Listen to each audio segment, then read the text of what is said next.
You see, they don't even respect the fucking mayor. They was watching his ass, but supposedly they work for him. So it ain't no black man, no white man respect. So anytime you have a unit of organized secrecy, we are compelled to bust it up. That's a goal of ours, to bust it up. To talk about what's in their arsenal in a way that if you are concerned, you will appropriately be able to defend yourself against it. And so part of what the tapes represent are tools that you use to protect and advance your family and your race. And so that's why this dialogue on the intelligence community. Part of the reason why Tuesday night we're going to talk about this Behold a Pale Horse is because there are numerous books coming out to white community that we are utilizing. But if we don't analyze them and then utilize them, we will absorb some subliminal shit that they're sending down to us that carry the God is white, black man is pagan inferiority stuff. And it's decoded in the book. Between a chapter on FEMA and between another chapter on intelligence, he got a chapter on Osiris and Horus and Ma'at, and all of that is African paganism. And so as long as under that system, Marky, could you tap brother on the shoulder for me? Thanks, brother. Thank you, brother. All right. And so, if this is good stuff, you might want to hear it. I don't know who would. Ain't but one person would want to hear this. And them the ones we after. So we know we wouldn't have that in this room because we know what they would do. If they was listening to it, they wouldn't want you to hear it. That's the first thing they do is, well, he might can tell it to them, but I sure hope they can't hear it. So part of what we're saying is that we feel comfortable enough in the saddle on the field with them that we're not only going to whip them, but we're going to whip them bad enough so that the people can rejoice in the fact that you have earned room and the race has earned this room, and we're not letting them go and retrench on the direction of the rebellion.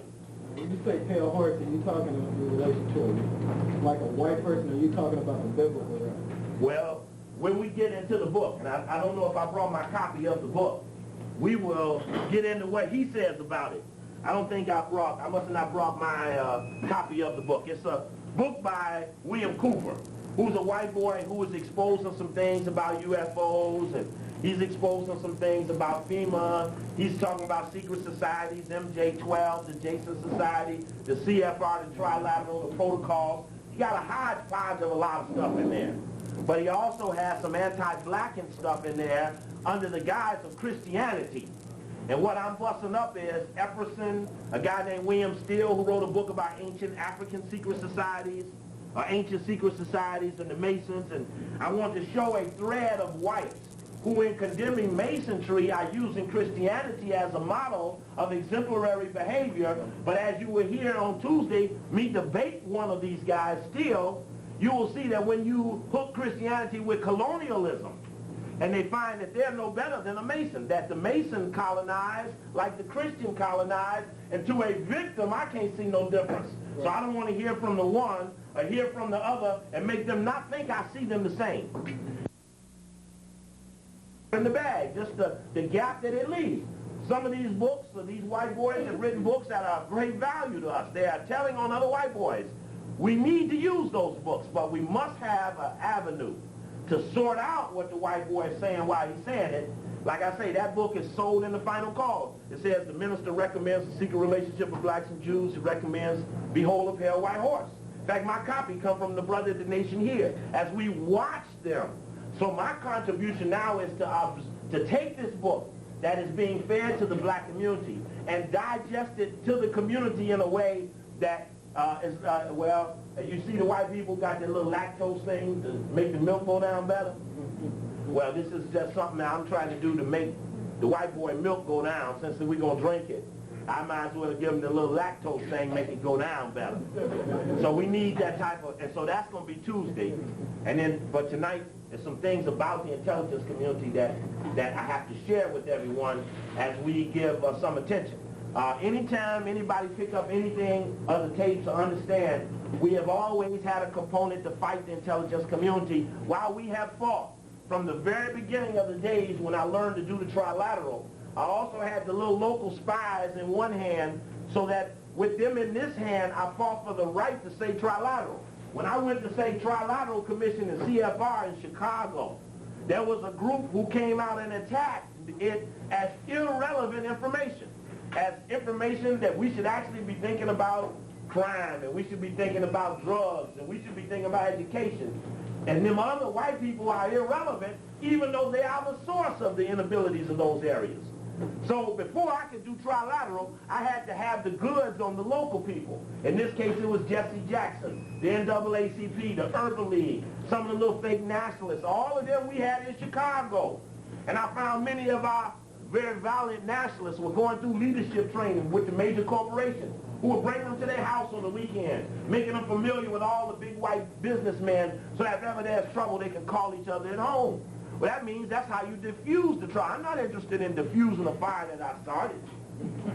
So then we found a little early warning system where, under the guise of a community coalition, Jesse Jackson and the Anti-Defamation League and the American Jewish Committee and the American Jewish Congress, this is the first time that I had valid proof in my hand that those Jewish organizations were actually monitoring black people, and that they hung with other black people who cooperated to have an intelligence gathering project when it was nothing but community groups. There was no CIA in the batch.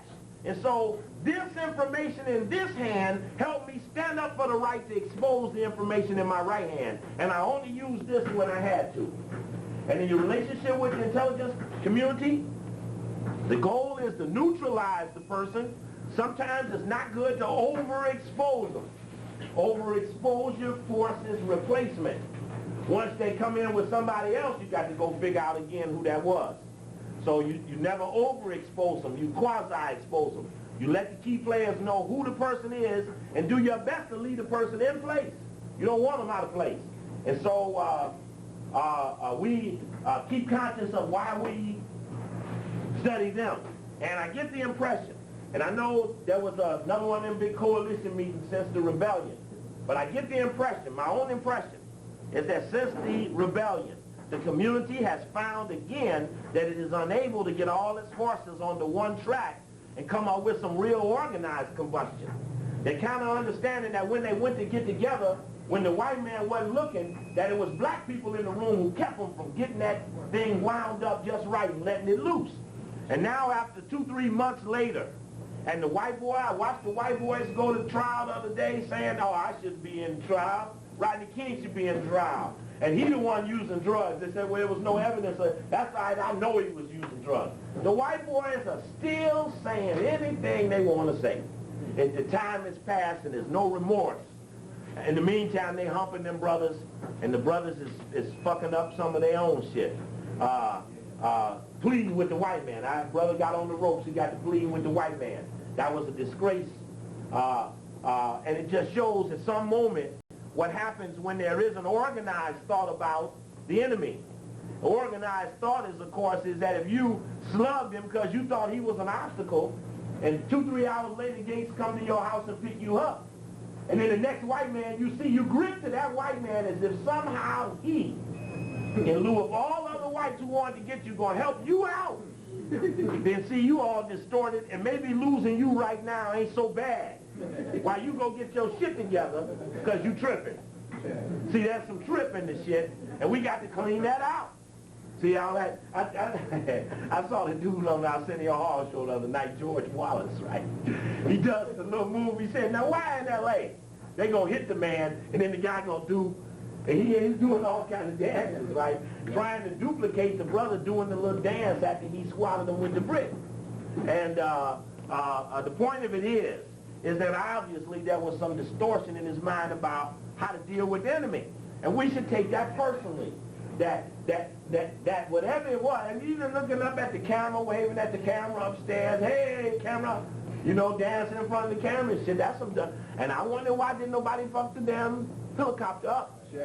Check. Now, in some cases, reporters were beat all over the country. Reporters, as a lot, took a better ass kicking on this last round than they have in Bolshevik or Slavolovia or wherever they had it. They took some ass kicking during the rebellion. Sometimes shooting them is the easy way out. Sometimes beating them put the chilling effect on them. You know the shit they got on you. The chilling effect. So we be up on that. But they took a beating so that people did learn about taking the camera. But now we also got to learn about burying our own film. If we're going to take the film, you got to hide. You can't hide a damn videotape, you might as well go to jail. Because it ain't but this big. You can't hide nothing that big in your house. 100 white men ought to be able to come in your house and can't find that. You ought to be that sophisticated. But anyway, so we keep up with them. But I was just looking through this old Coin and Telpro book. This is from the Supplementary Detailed Staff Reports on Intelligence Activities and the Rights of Americans, Book 3. This is the book that reveals the existence of Coin and Telpro, which you now see in different books, Racial Matters, the Malcolm X Files. There are a lot of books out now telling you about things that in this book. This is the full report. This is a Senate book. This is the Church Committee book. There were about 13 of them in all. This is the one that dealt with COINTELPRO. But interestingly enough, I was looking in the back, looking for some programs that were lesser named, like Project Maryland in Washington, D.C., which talked about the infiltration of Washington, D.C. to protect the buildings in Washington from attack from community groups. And interestingly enough, you'll hear a tape here called The District in Trouble that I did in Washington. And in this District in Trouble tape, oh, what time the kitchen closes, Sister Jamie? 8:30. What time is it now? 8:20. Okay, anybody want food, remember that. The kitchen closes at 8:30. That in the District in Trouble tape, we talk about the monitoring of protests in Washington, D.C., and there's a policeman from Washington, D.C. in the lecture. And at the end of the program, he came up and was telling me about how they infiltrate the community groups and they have at least 20 to 30-day advance of protests and demonstrations. And he just gave me some a little aside dialogue. They got roadblocks in Washington, D.C. now, checking people for a valid license. Now, the Supreme Court has only acknowledged the right for a roadblock for a sobriety check. And this has to be announced. It cannot even be unannounced. But in Washington, they're experimenting with roadblock for a license plate check. And on the evening news in Washington, the first night they did it, they showed a black woman handcuffed, thrown up against the car with her babies in the back seat, hollering through they had the window up halfway. They were hollering, "Mommy, Mommy, Mommy." And it was dark out, and the camera was right up on the car, and the mommy was handcuffed, being dragged along the car by the policeman who was trying to get her out of the camera, while her baby's hollering, "Mommy, Mommy, Mommy." And her only crime was she didn't have a valid driver's license. And that is not even a prosecutable offense. But what we found out was that in Washington, they put on the books a law to make it the right to secure you for 48 hours if you ain't got valid license plate, bond card, or any of the other things, or outstanding traffic tickets, only as many as 2 tickets, right? That's parking.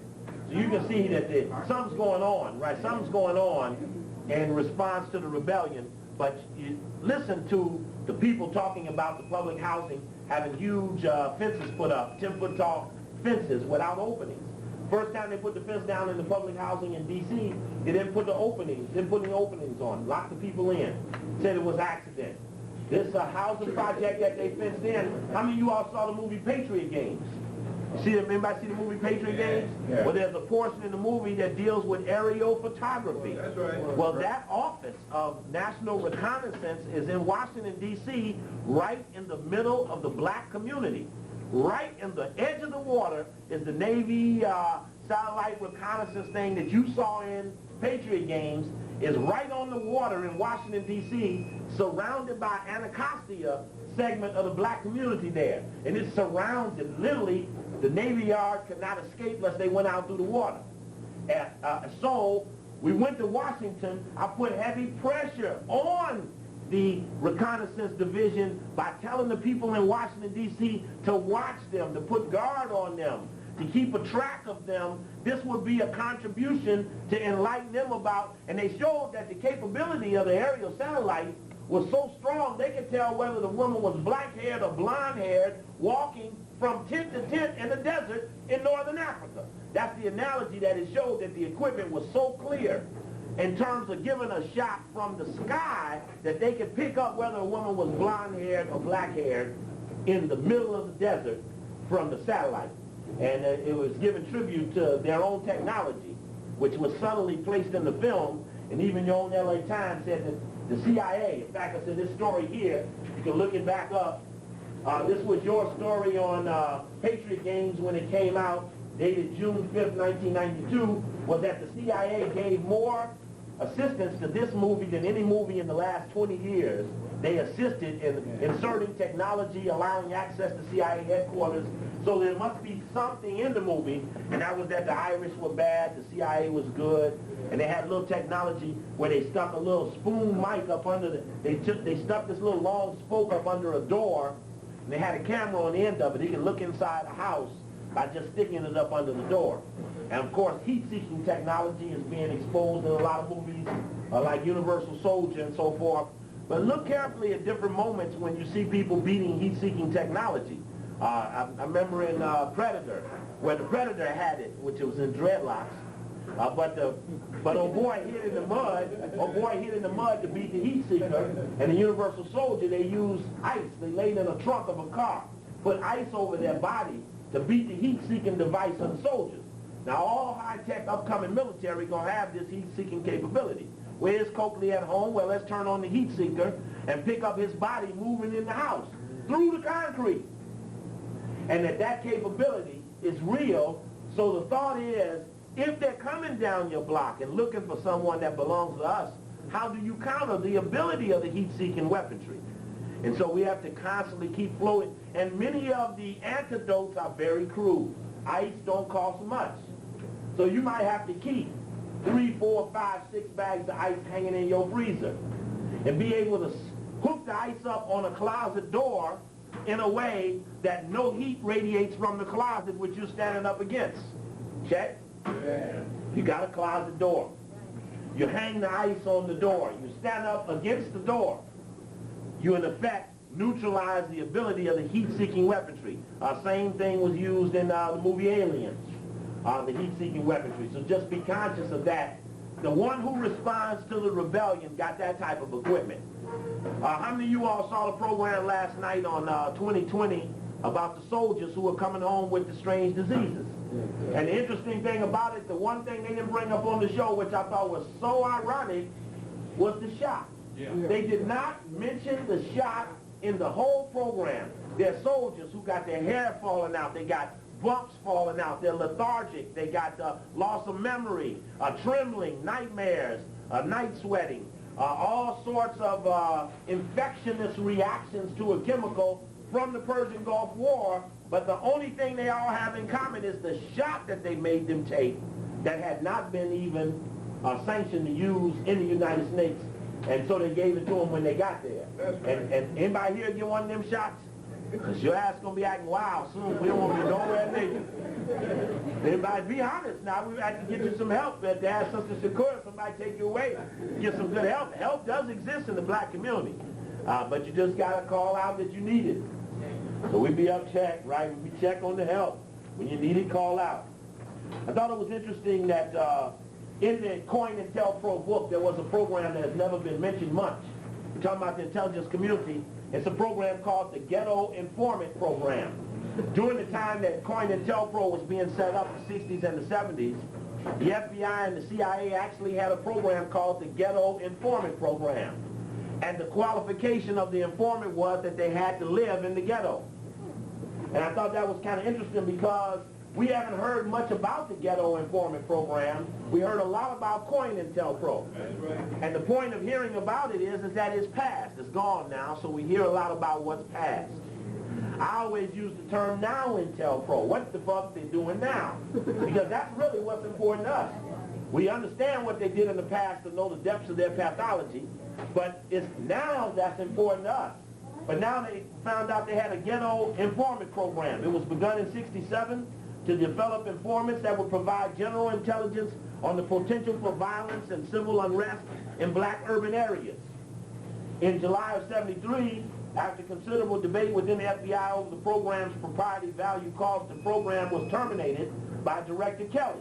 Now, anytime they tell you a program has been terminated, remember that they're only talking about the program under the acronym as you know it now. In other words, the Ghetto Informant Program could become Black Power Informant Program and in fact be terminated. Yes, under that name it was terminated. So remember, the intelligence community never tells the truth. So if they say, I turned it off, then that means it's still on.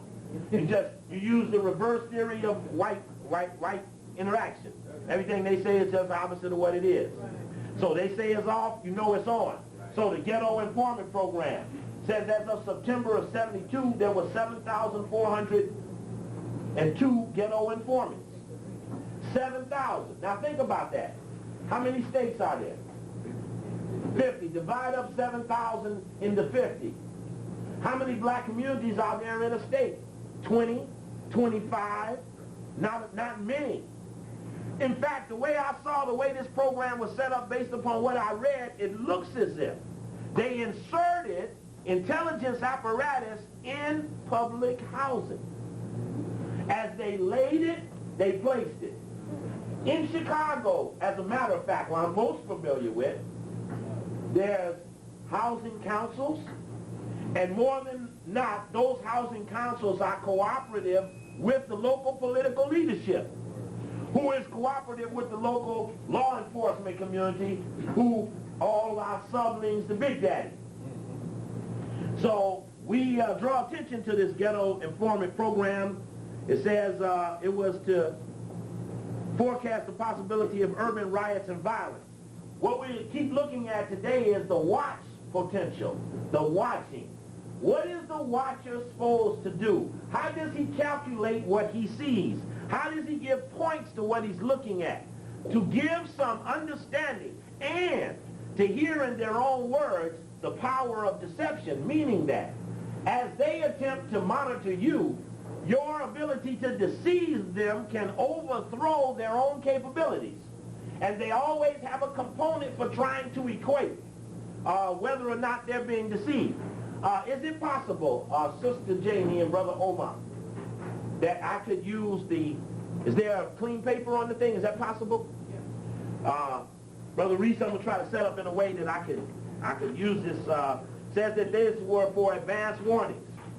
It says that originally conceived, the Ghetto Informant was to act as a listening post rather than an informant who actively sought information who infiltrated particular groups. Now they're drawing distinctions in types of informants. A listening post informant is somebody that's just sent out to do what they do normally. And they're only supposed to hear what they heard. They're not supposed to over-ask, over-inquire, penetrate, bury into, lay low. They're just supposed to pick it up while they're out. Well, people talk too damn much anyway, so it ain't hard to pick up a lot of shit about what's going on.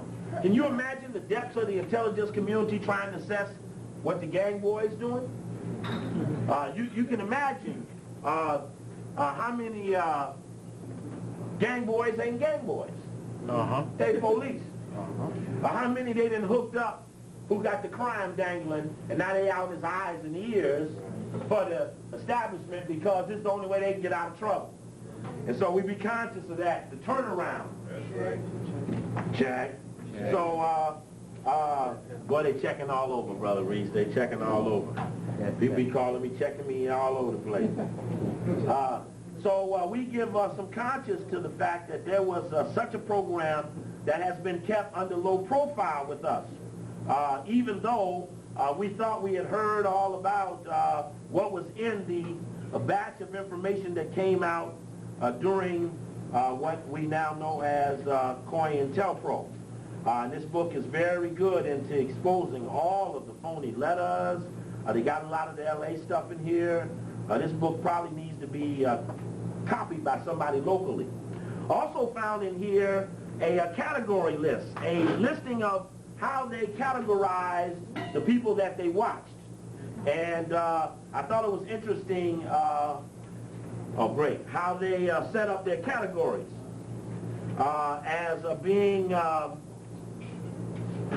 symbolic of what are the things that they were looking for from people, and to let you know, people say, well, do you think they spy on me? The question is, what categories do they have, and do you fit one of these? Category 1, all national leaders of revolutionary organizations whose aims and purposes include the overthrow and destruction of the government by force and violence or other unconstitutional means. That's why in language you always say that you want to activate the provisions of the Constitution that allow for its overthrow in lieu of illegal direction. Language. You're talking to them. They say that in the category number 1 are all national leaders who are part of organizations who want to violently or unconstitutionally overthrow the government.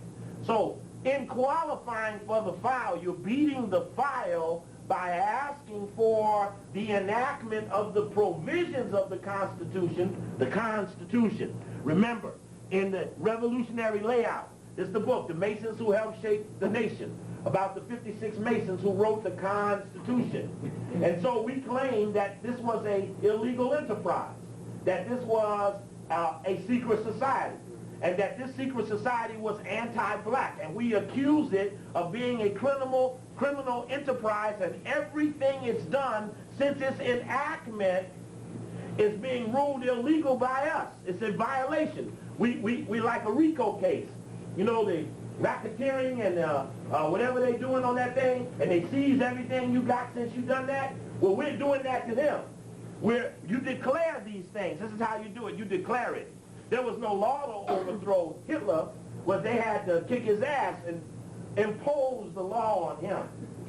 So we're now dealing with the provision in a dialogue. This is how do you beat the file? You're out, you've got to talk about to the people. And the people say, well, let's run for mayor, let's be congressman, let's be senator, let's be president. And you're telling them that you know this shit don't work, that they killed everybody who ever meant anything to anybody, and they'll do this shit again. Therefore, you're organizing them now, and you're telling them the whole truth. And the whole truth is that none of this shit will work. And that the shit got to come down and start up again. And so now you're laying the provisions by calling for the portions of the Constitution that allow for its own self-destruction. Do you remember the provisions? Direct the contract. That's one part of it. There's the provisions. You have rights. It is your duty and responsibility to what? To assemble. Oh, now see, you have a duty. Right. Overthrow unjust government. Right. You think Gregory used to talk about like, anyway, I ain't into the Constitution. So I can't quote you the article. I was going to say, direct the contract, you contract it in and you can contract back out, don't even have to fire a shot until the war breaks out. Okay, that's heavy, yeah. I didn't catch it yet. But I'm going to listen to the tape when it's over and see if I catch that one, right? I know there's something in there. Right. So, I just say for my purposes, is that be conscious about the provision, because we're talking about beating the file.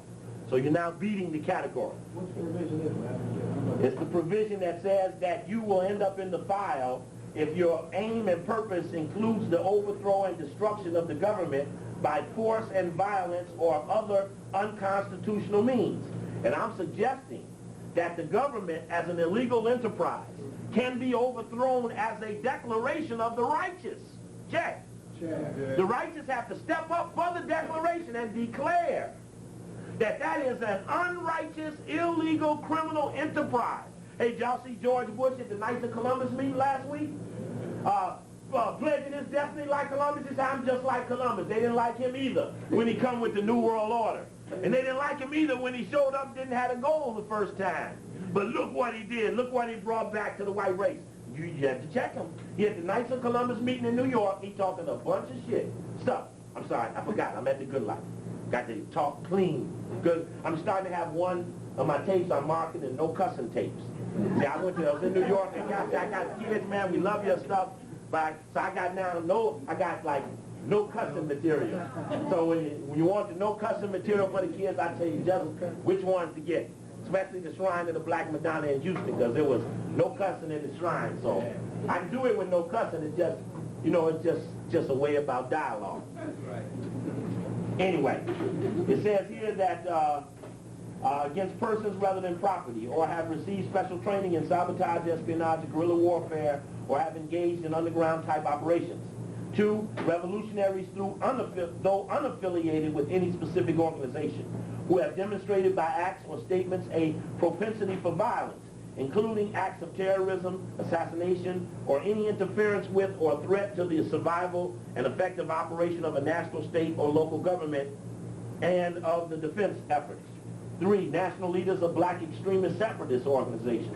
4, any individual who qualifies for the ADEX should be included in Category 1 if he is employed in or has access to a key facility. Now this is Category 2. Category 1 was all national leaders, and then broke down national leaders, revolutionaries, though unaffiliated with a specific organization, who've been violent, national leaders of black separatist groups, and individuals who have access to key facilities. Secondary. Category 2, secondary leadership of revolutionary and black extremist separatist organizations. Secondary leadership will comprise, for example, regional, state, and local leaders who are involved in policy making and fulfilling anti-U.S. objectives of their respective revolutionary organizations. Active participants in furthering the aims and purposes of a revolutionary or black extremist separatist organization with which affiliated. Other affiliated, unaffiliated revolutionaries who have demonstrated by acts and statements a propensity for violence against property rather than persons. Category 3, rank and file membership or participation. See, they say, you think they spy on me? Well, you either the top leader, you the sub leader, or you the damn rank and file. Now, do they have a category on you? So automatically, you're in it. So you can't run it. You just have to work around it. You're now working around something that you become comfortable with, like hot weather or rainy weather or snow. It isn't that you enjoy it, it's you learn how to tolerate it in a way that it doesn't circumvent your effectiveness. Okay. Rank and file membership in or participation in activities of revolutionary organizations within the last 5 years as evidenced by overt acts or statements established through reliable sources, informants, and individuals. Leadership or activist position in affiliated fronts of revolutionary organizations for the last 3 years. An individual who, although not a member of a participant in activities of revolutionary organizations, but considered an activist in affiliated fronts, has exhibited a revolutionary ideology, and in italic, is likely to seize upon the opportunity presented by a national emergency to commit acts of espionage, sabotage, including terrorism, assassination, or interference with or threat to the survival of an effective national, state, local government. That government shit is real tedious, boy. You know how they be talking.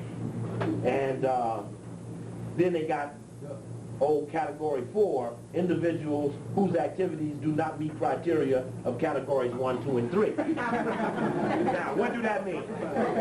That's the right to spy on everybody. So what I'm trying to now is go through a formula with you.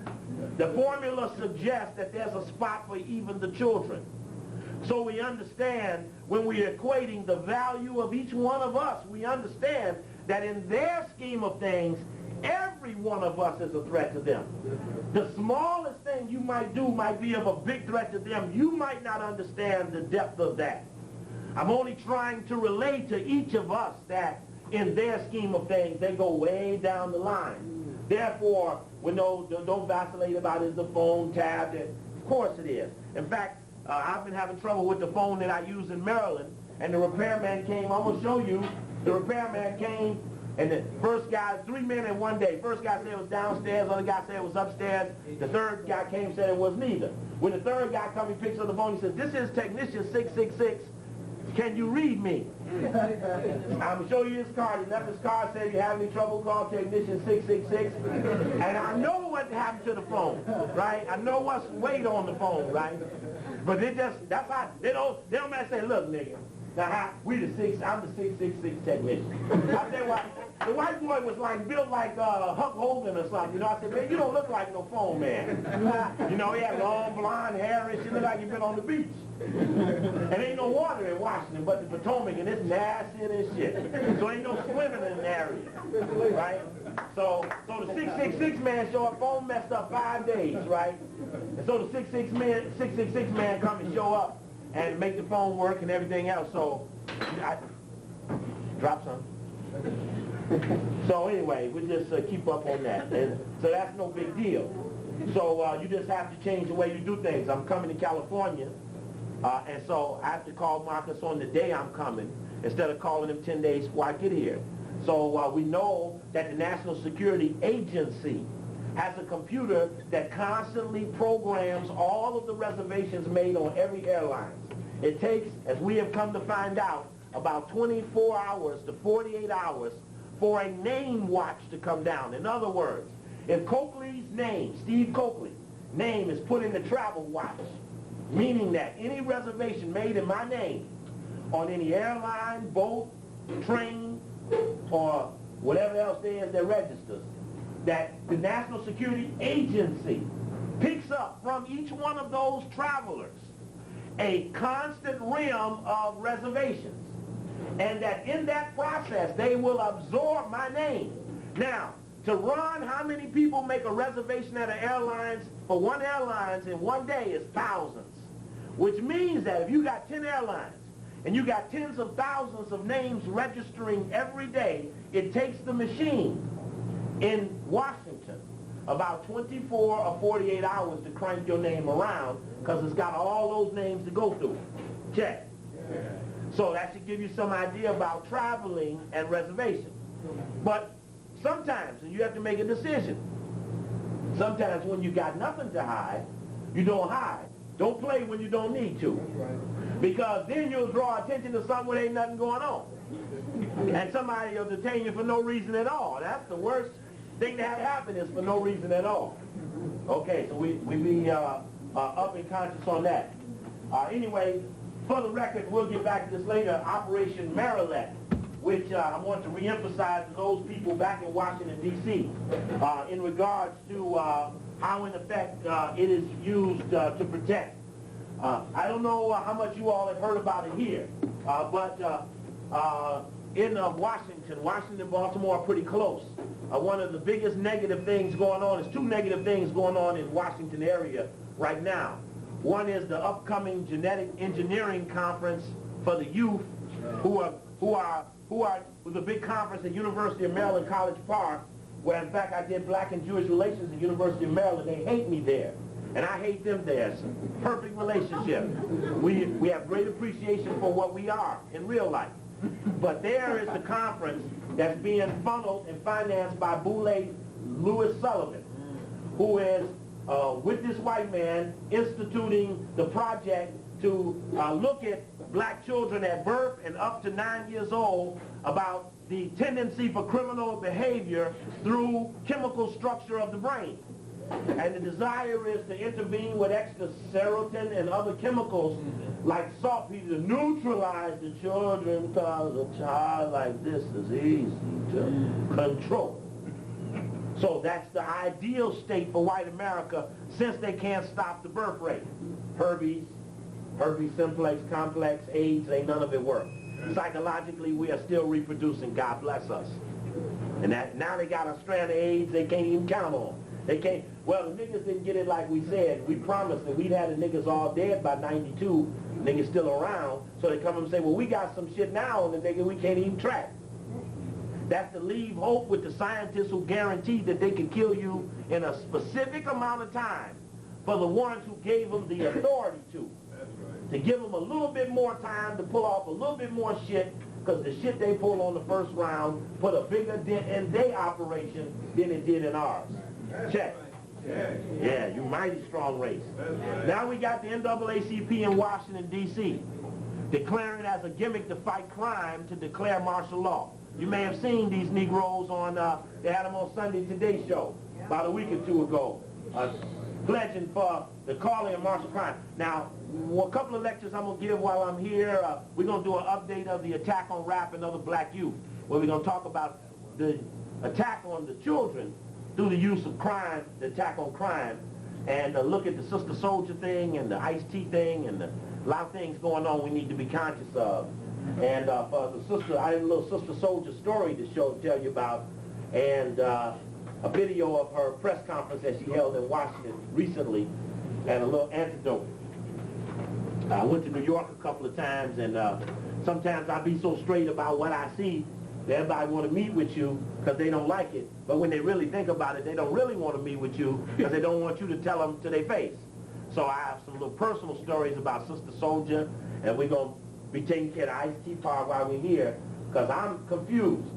If it is that he stopped selling the record because the heads of Warner were being threatened, well, the motherfuckers make $42 million a year. If they can't buy some protection with $42 million in their pocket, iced tea can't call off no dogs on no white men. That's right. So if the white men are in trouble, let them go and get their ass kicked, brother man. You don't need to make it easier for them. And our sister who loves empowerment, who had Clinton on the ropes but couldn't call Clinton's Rhodes Scholarship or Clinton's trilateral relationship because Sony, too, got the same relationships. We find that to keep our relationship with whites, we're compromising the race. And these are intolerable conditions. I went through that shit with Public Enemy 2-3 years ago. Right. I know where the bend comes in when the threat of not making the money is clear, because as much as they love the black people, their biggest threat is not to become an average black person again. And it's for fear of the average black that keeps them in relationships that compromise their character with white people. And we're going to talk about that. And I had a debate with David Mills, who wrote the article in the Post that jammed her, who wrote the original article on Public Enemy, Professor Griffith, Steve Coakley, in '88. He had no business even being talked to by Sister Soldier or anybody else, because we've been kicking this boy's ass all over the country. And knowing what she know about the community, she should never spoke to him. But we'll talk about that when we do the update on the attack on rap and other black youth. And I suggest that you listen in to the old one, which we did here in about 1990-91, because the update has some very interesting dialogue we need to be conscious of. Anyway, I wanted to just mention that attack on rap. You all may have seen this Sister Daima stuff too. I still got it. In your paper here the other day, you saw a white boy who used to be a basketball coach, who is now the program coordinator of the Weed and Seed program, named Digger Phelps. Used to be the basketball coach at Notre Dame University. Now makes $104 a year coordinating the Weed and Seed program. What's up, brother Warren? Coordinating the Weed and Seed. How you doing, all right? Coordinating the Weed and Seed program. And so this is a very dangerous moment, because one of the later goals of the intelligence community's work is the Weed and Seed program, which is supposed to spot out all the felons and potential felons in a neighborhood and weed them out. How do you get rid of a person who is a potential criminal? Label them, neutralize them. Like when I was here last, the 4 white boys had a super secret paramilitary unit out there in Long Beach killing each other. They call them a youth club. Yeah. So that they didn't end up in the probation department's gang file, they call them a youth club. And everybody here called, I just come back, I've seen the story still, they still messing with them, but they're still a youth club, but they were far more sophisticated in some cases than some Army Reserve units. That's right. But they're still a youth club, not qualifying for the GREAT program. Remember the GREAT file? Yeah. That was your gang file here, that even lists potential gang members. Now you beat that. See, I'm trying to raise up with you that the intelligence community is so desperate now that they're expanding the potential victim to include everybody. Because, see, a child, they got a program now to computerize the immunization of every child by the age of 2. This is an anti-crime program. Now you tell me, what does an immunization of a child by 2 got to do with crime? Now we just had a baby here here in California last Sunday. First thing they want to do, we're in a birth facility, first thing they want to do is shoot them up with hepatitis B. We got this hepatitis B here because majority of the people coming in got hepatitis B, so we want to give your baby the hepatitis B antidote. I kid you. You just better walk it on up. No, but what I can tell is that women who've been drugged with no one there, their baby will be shot up because they take the baby out the room. Right. First thing they want to do is take, and anybody at the hospital I just left, which we didn't even want to be there, it just so happened that by the time we grabbed the midwife at the black family reunion last weekend, we were closer to the birthing center than opposed to the house we was going to have it in. We went in the birthing center just to check.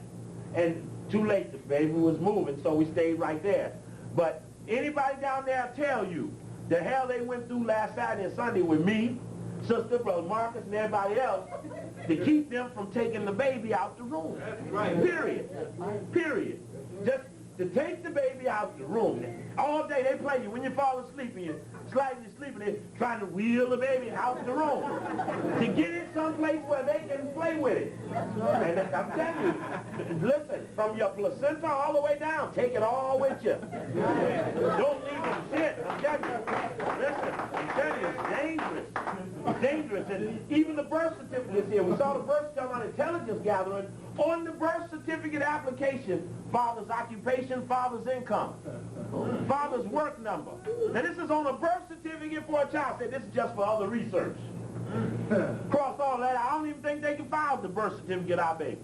I don't even think they filed it because we wasn't filling it out the way they wanted us to. So unless we leave the country legally, we don't need it. And they know, okay.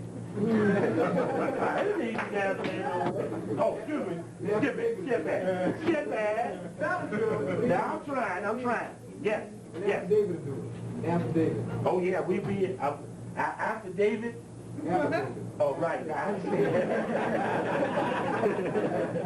now, oh, okay. What I need to do? I got so much I want to do. Okay, now let me do this here. One thing we find the intelligence community is doing a lot of now. There's a little hodgepodge before we get down to some hot business.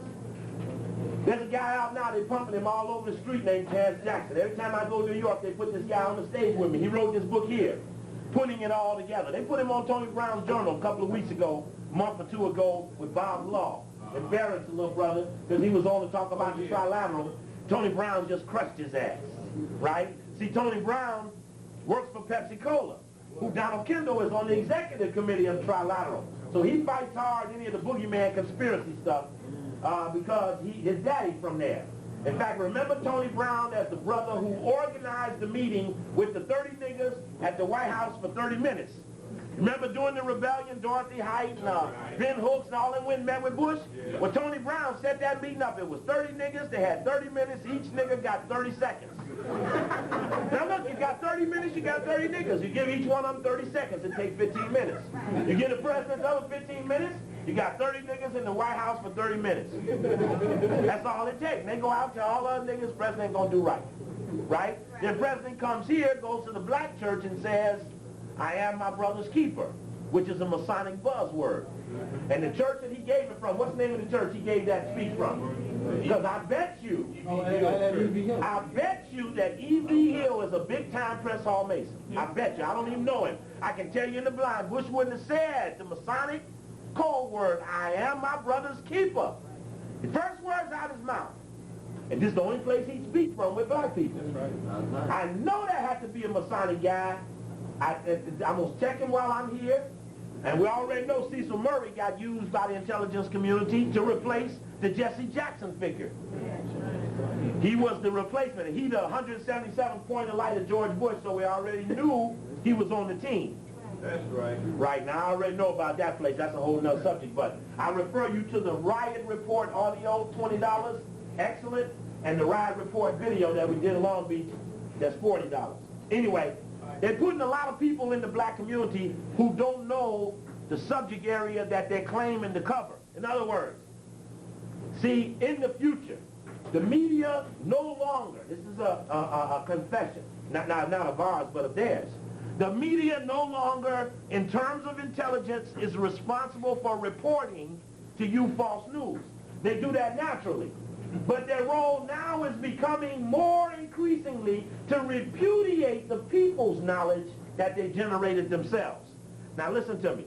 The people say, we trilateral from the CFR, watch this, watch that. Now they don't even write it in their paper. So then they come out and say, you know that trilateral CFR, that ain't no good. They're trying to repudiate what the people are saying to themselves. That becomes more of their role than reporting the false story to the people. You get me yet? Yes, sir. Yeah.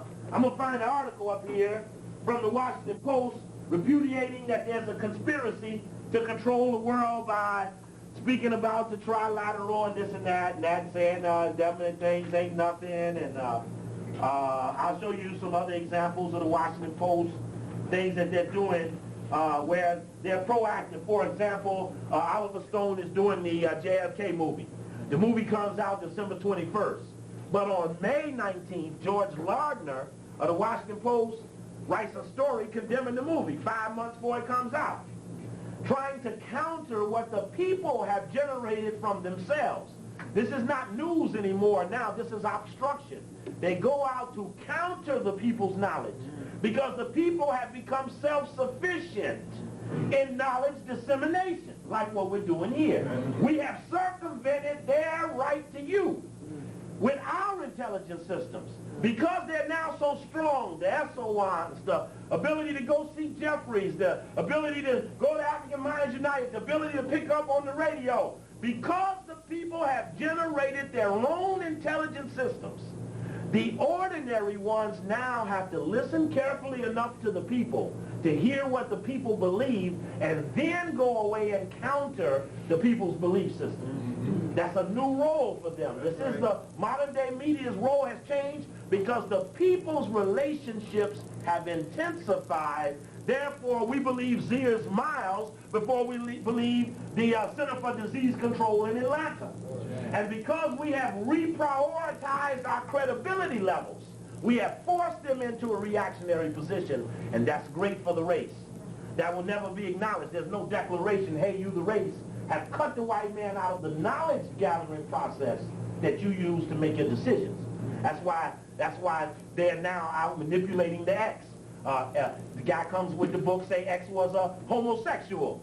30 years later, Guy Perry writes a book against Malcolm, countering the people's perception of Malcolm. Another guy comes out with that cross-color stuff, cross-currents. They say, why you use red, black, and green? He says the symbol neutrality. Right. The people say it means black liberation, so someone else goes away and says, no, it means neutrality. Reinterpreting the people's relationship with themselves. That's right. The rebellion comes down. The people say, hey, we had enough. Someone else says, I'm going to tell you what the people who didn't want the rebellion have been saying, that the rebellion was organized by the government to force the government to do something to the people. That is not true. Only the ones that don't want another rebellion want to take the last one as government organized. If you know anything about the government breeds stability. Stability, the status quo, the quiet level, the nothing out of control mentality. They don't play with no disruption because, like the people saw, that the people can win any day they choose to. And they never want the people to see that. So to trick the people never to do it again is to make them think if it starts up, it's the white man started it. Now the guy Cooper come down with all of the stuff. I seen the people setting the fires in the van. Bring me the picture, white boy. Bring me the picture. If you seen them and you got it on film, I want the picture. That's how you get your ass out of trouble with me. Right. Other than that, you're a liar till proven innocent. So, but the point is how do you dampen the people's thought that was the way to get something? They gave away $500 million in summer jobs to youth from 14 to 21 for only one reason, the riot, the rebellion. One reason, $500 million. Now, I'm going to tell me that if we just be good and go do this and that, we can get a grant or make some money. And I'm telling you, in 7 days, the youth brought $500 million home. The youth brought $500 million home. And I'm saying we got to be conscious of this. So that as soon as the rebellion was over, everybody was reinterpreting what happened. Reinterpreting it. Right. The people who did it didn't have nothing to say about it. They go about their business. But the ones who don't want to see it again, pay big to reinterpret it. So now, 2 months later in L.A., it feels like it never happened, don't it? Right. They talking bunch shit as they was talking before that, and that's the problem. They have neutralized the strength that the people acquired by doing it. And they're disrespecting the people again, and that has to stop. And that's the problem. That's the rehash, the coming behind us. Anyway, quickly, and I'll talk more about this when we talk about you putting it all together, World Conquest, Global Genocide, African Liberation by Terrence Jackson. It's a book with a paragraph on a lot of things. A paragraph on FEMA, a paragraph on the Trilateral, a paragraph on CFR. Everywhere I went to New York, they kept putting this boy on the stage with me. I kept looking at the boy's book saying, this boy's book looked like shit I saw in other books. And then I looked up for one particular part, he just quoted word for word in his book from the white boy, and this is a professor from Stanford here in Los Angeles. Professor Domhoff, he wrote the book on the Bohemian Club, Who Rules America Now? The Powers That Be, the Bohemian Grove. He wrote a series of books on wealth. And these are very well-known books. The brother takes in one chapter, he just takes the man's words word for word. It's in the talking about the policy-making process, the special interest process. These are parts right out of the man's book, the policy formation process. Word for word, right out the book. Didn't even change an A or a the. But the boy tries to bring me to New York for a speech. This is how you got to watch what they're doing. And I'm going to find you this flyer up here. The boy tries to bring me to New York for a speech. He claims when he goes to set the speech up that the school who we had a contract with took away the contract. Now, if you got a contract, you got to honor it. That's what the old white man thing goes. But he said they had a contract, made him sign it, pay up, but they decided they didn't want it, so he had to just come pick the money up. That's what kind of contract that was. Like treaty. Anyway, so he calls me up and he says, well, brother, I'm canceling the lecture. This is the night before I'm supposed to leave.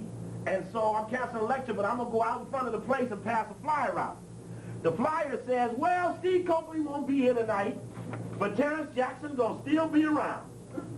Here it is right here. It's intelligence for you. Sorry, but Steve Copley will be in Newark on September 29th and at the Slave on October 3rd. You see it's crossed out because I was really going to be at the Slave October 2nd. See, this is about going back to New York. It's a guy bringing me to New York for September 21st. A week before, I got a bigger lecture on October 2nd.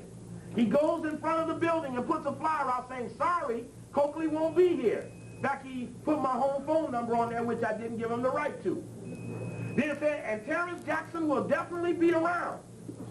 Gives you a little letter about how he apologizes about how he's doing like Steve Copley do, fighting the powers and coming up with them names, right? Putting the wrong date down for my lecture, saying he'll be around, coming out with the book that looks and sounds like the same thing, but don't know shit about it. Copied the stuff to put in the book. But being put out in the community in a way to look like an authority on something, that if you remove the authorities on something, you would have put other people in place by falsely pushing them around. When I went back to the Slave Theater in New York, get the tape, Copley Returns to the Slave. I just did it in New York in June. It's hot. And they put the boy up on the stage with me again. See, keep putting him on the stage with me. Now, they already know I don't like him. Right? When I forced the boy to pay me anyway, his check is drawn on the Office of Naval account in the basement of the Pentagon, the Navy Bank. Listen now. Now. Right? Oh, yeah, he be running around out here because he be all over the place. You keep him all over. So when I get up on the stage, I say, now y'all got him up here. Now you see Tony Brown, put him on Tony Brown's way to beat him up. You know why? Because when it comes to the trilateral on the CFR, he ain't the one to be in the batter's box. He ain't the one that got the batting average for hitting the ball out the park when the big names come up to pitch. Yeah. So why, when the big names went out to pitch, they put the rookie in the batter's box to get some hits when we down on runs? Because you want to fail. You want to make it look like that the information can be mastered in a way to effectively challenge the opposition, and you keep your big players off the field. You can't never hit the ball if you don't ever get in the batter's box. So you keep them out the field, and you put the ones that you're creating in the field. Right. Creating. Now, I'm talking about the intelligence community, making a decision that they cannot control the people's desire to talk about the secret societies, the Masons, so they're going to send their people out here and make them look like those people. And as soon as, see, this is why I turned to the boy and said, if someone even turns to me and harm my fingernail, I'm going to kill you. Because you're the one they're putting in place to be standing there when I'm gone. So I ain't going nowhere, so I'm going to fuck you up now. Because that way they know they can't count on you as the successor. So once you bust out, the one they got riding second waiting for the first horse to fall, then they got to just lay back and wait till another race.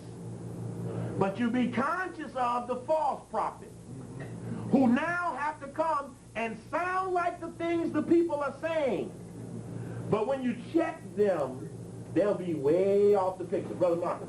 I think he used to also be on KPFK. His brother here, Terrence Jackson. Used to be on KPFK? Yeah. With Continent to Continent. What's that? Ron Wilkins' show. Oh yeah, that'd be about right. That'd be about right, because he in that network. That'd be about right. Now, look here, let me find something else I thought was interesting. Part of the intelligence community's capability is hooked into who it relates with. We're talking about an opposition. Who will our opposition work with to defeat us? It's very important to us. Who will the opposition work with to defeat us? Because the perception is, again, as I have alleged, this is a criminal enterprise. Therefore, they will more than likely work with a criminal. Okay. Yeah. Now, we're laying the case. We are accusing them of a criminal enterprise. I'm now calling out a segment of them, the intelligence community, which includes the State Department, the CIA, Army intelligence, Naval intelligence, Air Force intelligence, the Department of Treasury intelligence, the Department of Commerce intelligence, the FEMA component to intelligence. Each of these various agencies, even the Agriculture Department, has an intelligence division. They do the welfare checks. They have an intelligence division. So all of those make the community. You don't want to be in none of their files. So it ain't just the CIA or just the FBI. We're talking about central intelligence is the depository or the central spot or the main post office for all that activity. Check. So we keep conscious of the width of it. So now in declaring that it ain't no good, you must then lay the premise of that it worked with the elements that allegedly it was fighting. I recommend to you highly to get the book and to study it. And the portions I think are most important between the CIA and the Mafia, I'm going to share with you now. The book is Double Cross. It's about Sam Giancana and the Mafia. Being from Chicago, I was very much interested in the relationship, as the book exposed, between Mayor Daley of Chicago and the Mafia, and how Daley even informed to the Mafia when he found out that the feds were going to mess with one of the gangsters in town. Listen to what I'm saying. When Sam Giancana, the gangster, who was a CIA informant in the plot to kill Castro, when he wanted to know if the feds were coming to mess with him, he would call Mayor Daley, who, not as a fed, but as a city person, has to grant authority to do certain things. Access to the phone company, access to other things that the federal authority will need, will be aware of. Federal attempts to inhibit his local gangster who control politicians. Check. So, the Daley served as the early warner for the Mafia boys. He was their early warner. They simultaneously were working for the CIA. Check. Now, let's pick up a little dialogue about the CIA-Mafia relationship. Hey, here we go. Mooney is Sam Giancana, as called by his cousin here. That's what we are, the outfit and the CIA. This one has, he's talking about a coin, says, this is a Roman coin. It's one of the Roman gods. This one has two faces on two sides. That's what we are, the outfit and the CIA. Two sides of the same coin. Sometimes our government can't do shit on the up and up. Sometimes they need a little trouble somewhere, and maybe they need some bastard taken care of. Jesus, they can't get caught doing shit like that.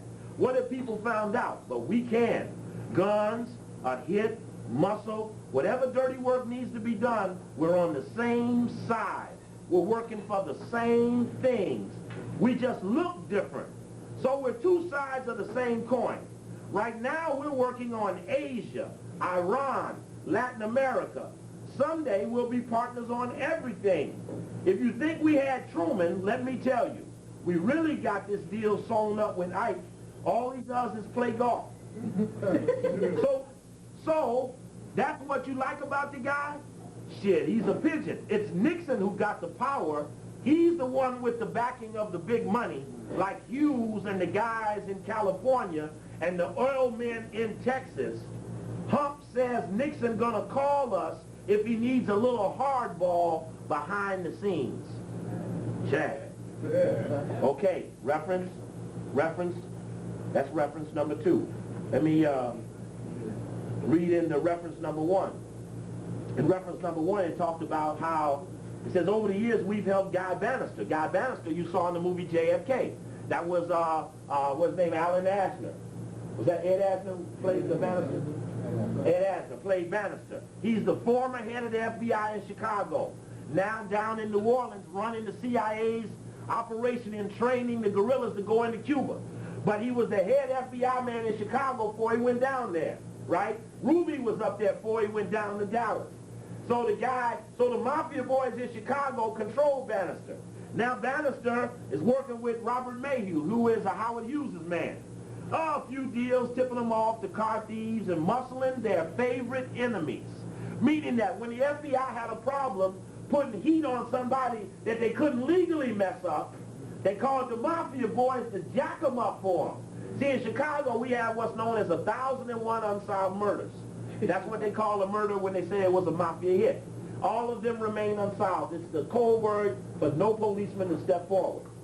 And they all know not to step forward when they hear this is alleged a mafia hit. They automatically in Chicago.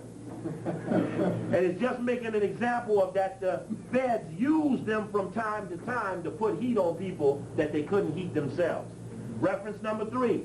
That spring, the government appeared to be moving exactly in the direction that Mooney had indicated. There was a Latin America meeting in March about the communist threat in Guatemala. We're going to take care of that, Giancana said, tipping his scotch with a knowing smile. In April, Ike made a speech about dominoes, comparing them to a tenuous political situation that existed in Southeast Asia, countries, and saying that if the United States allowed even one country in Asia to fall to communism, the rest would sure to follow. Hearing that, Chuck jokingly asked Mooney, of Giancana, whether he had been playing golf with the president again. He said, no, I don't have to. You don't believe that bullshit, do you? I mean, about communism. The CIA stirred up some shit to give us an excuse to go in and take over. That's all. People sure eat up that shit, don't they? Time has passed. This is him talking in 63. Time has passed now. The white Russian and the white American are back in the bed where they were fighting Hitler in the 40s. Check. Yeah. So there was no lack of love between the two. There was just a way to play the game. And he's telling his other guys in the mafia, hey, get with this thing with the government, because we can play it with them, we can hang out with them, we can do anything. Because they got the whole people all screwed up. The people all messed up. And so he's giving some knowledge again to what they want. Says our government wants an uprising in Guatemala, but they need guns for a rebellion, and we can supply them from our guys down south there.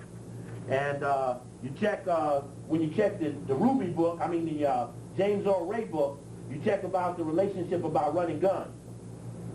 Here's another decision about CIA mafia working in Cuba.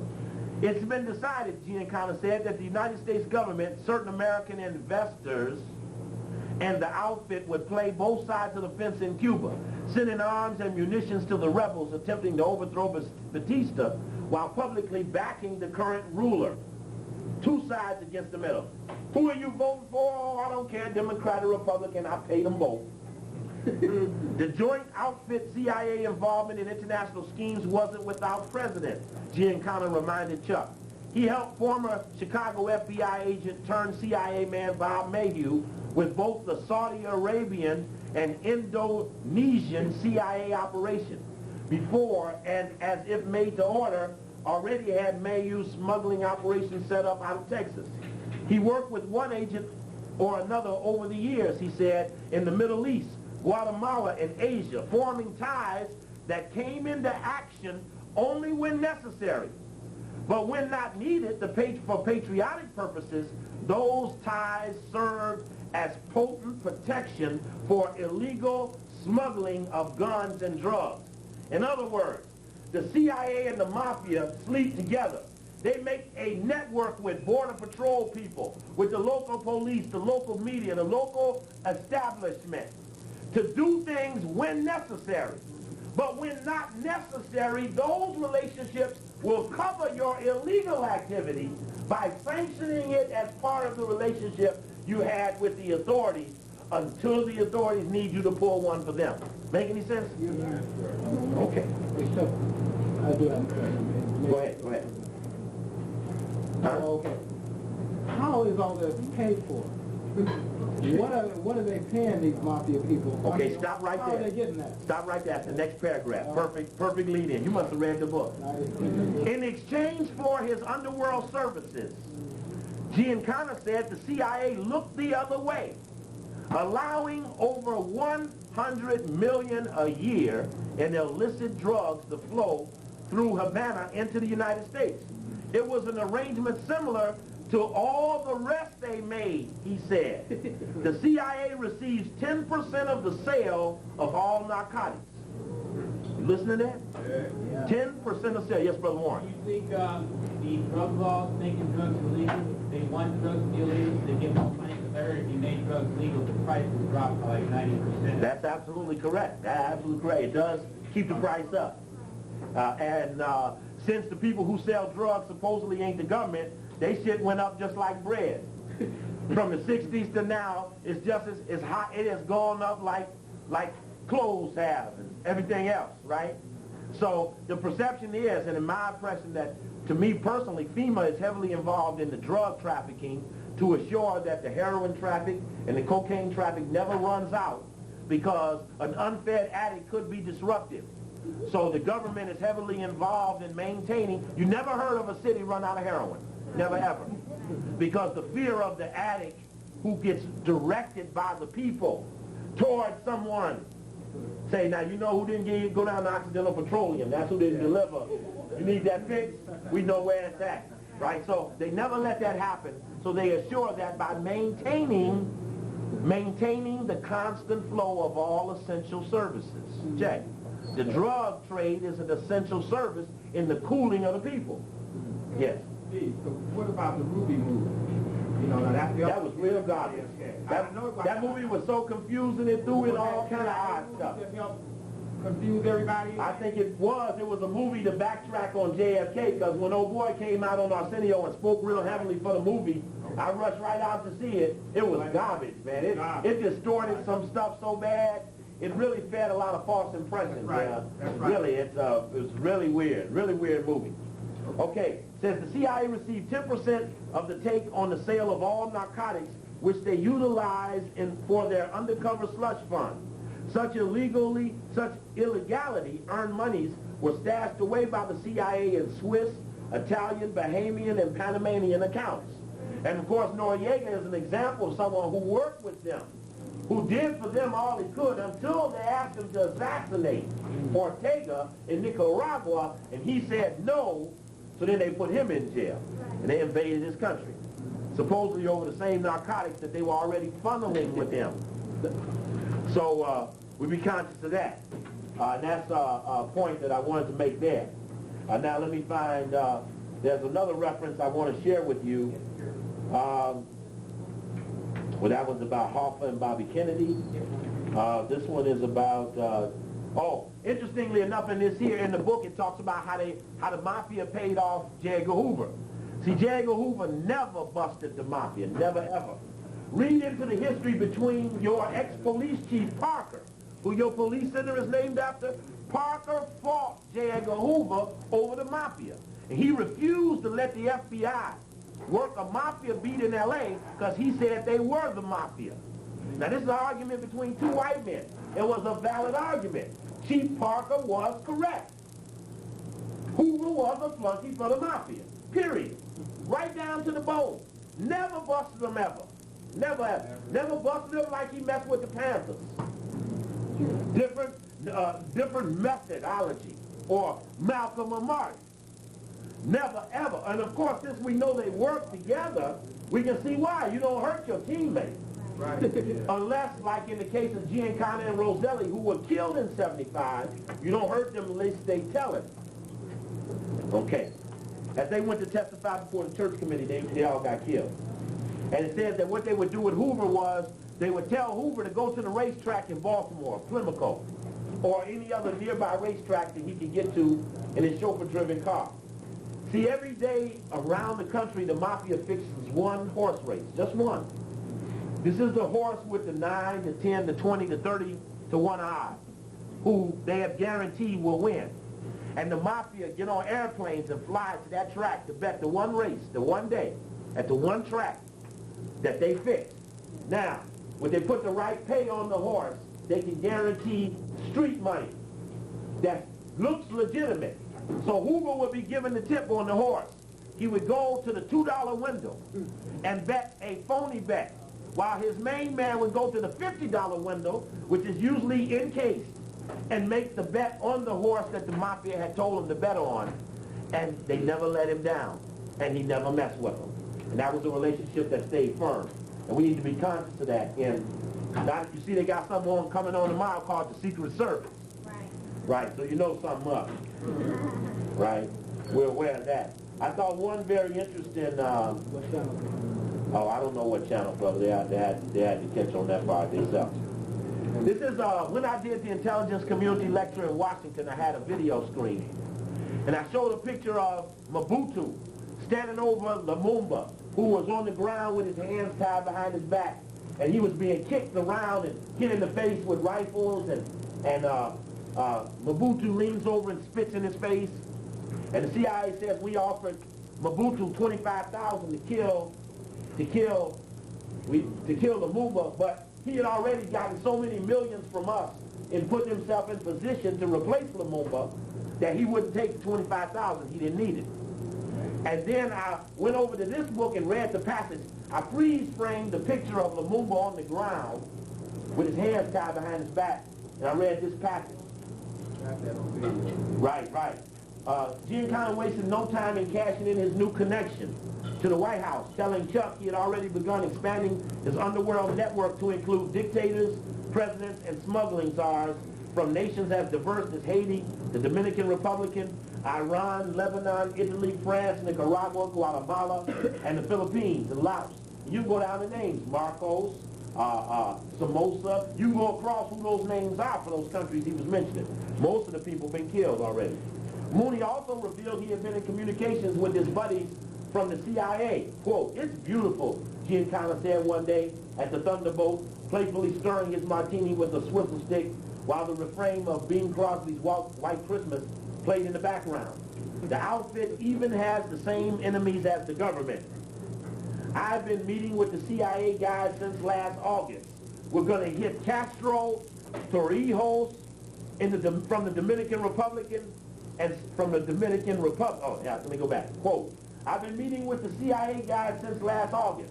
We're going to hit Castro, Torrijos from the Dominican Republic, who was hit, and some nigger in the Congo."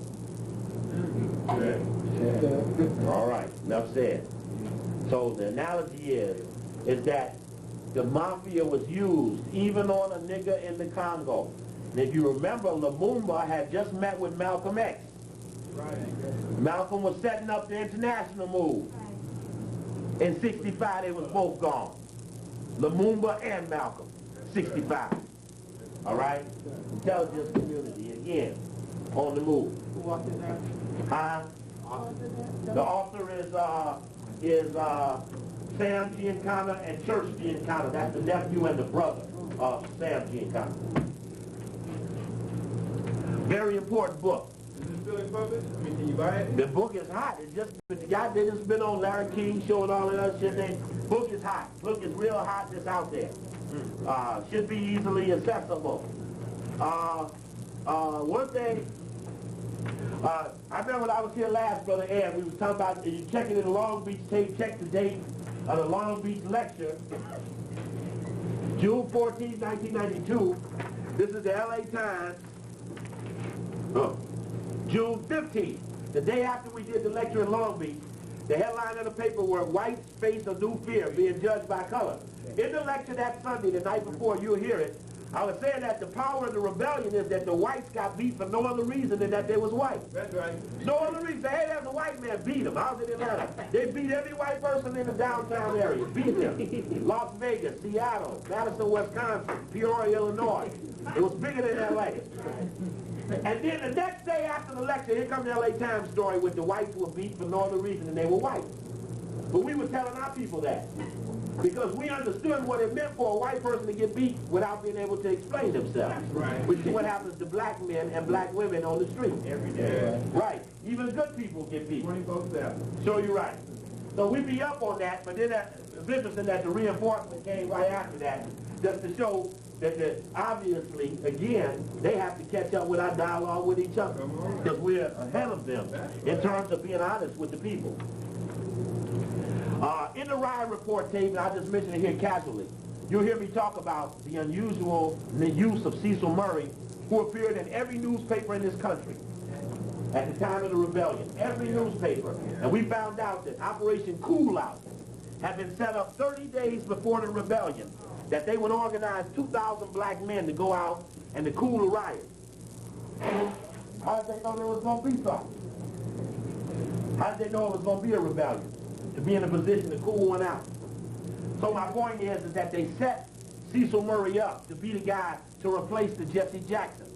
In the riot report, you will hear me talk about Jesse Jackson having a big meeting at Metropolitan AME Church in Washington. And you all who at the lecture heard me play the tape, those at AMU too, where Jesse says, my goal is to go out around the country and establish a register of all known protests. He sent 298 people out into America to find out where the next protest would be held against the white man. And that's an early warning.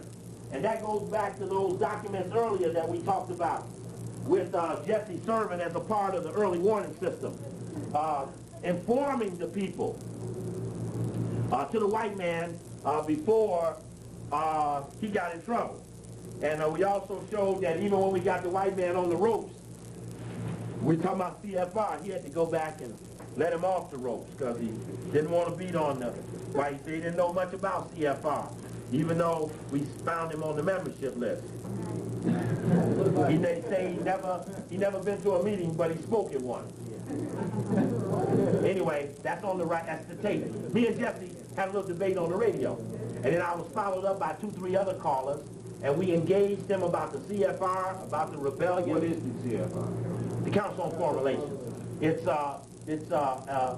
an extension. This is important since you brought it up because the intelligence community has a top and a bottom. The CFR is an extension of a secret society that came from Cecil Rhodes and Lord Rothschild in the 1800s. Right? Part of what came out of the secret society was the Rhodes Scholars, the CFR. Well, Skull and Bones is actually older than the relationship. They come in the 1830s. Skull and Bones, and we'll talk about that when we talk about the Boule. Got an excellent Boule material. But I also found some stuff in the Boule hooking them to the secret society. It's just real good stuff. I don't want to kick it out before it's ready. But I do got some good stuff that I just found on Boule. We started finding the Boule here in L.A. in 1992.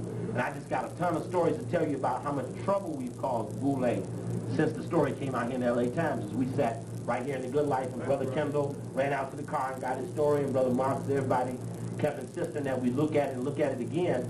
Little did we know we found so much. It's been unbelievable. But listen carefully here at the Good Life for the announcement about when that lecture will be, because it's going to be big. It's going to be very important. Anyway, the CFR is an extension of this secret society. And when you get this book, CIA and the Code of Intelligence, one of the better books on the CIA by John Marks and Victor Marchetti, you will see that they say the primary dominator of the CIA, the CIA's primary customer, its principal constituency is the CFR. That means that the CFR subservient relationship is the CIA is subservient to the CFR. The CFR is a vehicle, Council on Foreign Relations. It's hooked into every major city. In LA, the council is less prevalent than the World Affairs Council, Foreign Policy Association, of which you just saw Clinton speak at 2 days ago right here in Los Angeles. That's your local affiliate. Because in some cities they use the Foreign Policy Association / World Affairs Council, and the CFR didn't set up a chapter. They used the FPA / WAC as their local affiliate. And in Washington, D.C., where the headquarters are, the offices are right together. In New York at 345 East 46th Street, with the ADL on the 7th floor, the Trilateral and the Foreign Policy Association have joint offices together on the 11th floor. And when we tried to go into the building in New York, they wouldn't let us pass the lobby. Because the knowledge of the address is, hey, let's go fucking see them. Check. There are a few blacks in it. There are 2,000 members in all. There are a few blacks in it. There are only 44 blacks members in D.C. out of 600 because it's predominantly East. And Jesse is one of only 44 members in Washington, but he doesn't know much about it. And the chairman of the nominating committee is Bobby Eamon, former director of the CIA. It's hard to forget somebody putting you in an organization who was head of CIA. So anyway, I'll play that tape again, but I'll just say that the tape, you'll hear me playing the tapes in the riot report lecture, audio and video, as well as there's a tape up here, a 5-tape set on the Council on Foreign Relations. Give you a little background on that. The Rhodes Rothschild Secret Society tape is there to give you the overall perspective of who runs intelligence. In the intelligence community tape, you'll see me show a picture of Philip Agee, who was exposed in your paper the other day. Philip Agee was on the front page, saying that the money for covert action and Philip Agee stuff was financed by Castro in Cuba. Well, in consideration of the mafia, the CIA, Meyer Lansky, and Giancana and Roselli, all the rest of them trying to gang up on Castro, anybody who can get their help from here is great by me. So I ain't hung up on it. Exactly. Anyway, this book establishes that the Council on Foreign Relations is the principal customer of the CIA, so we get the relationship through that book. And that makes a very important connection. This is a chapter of a book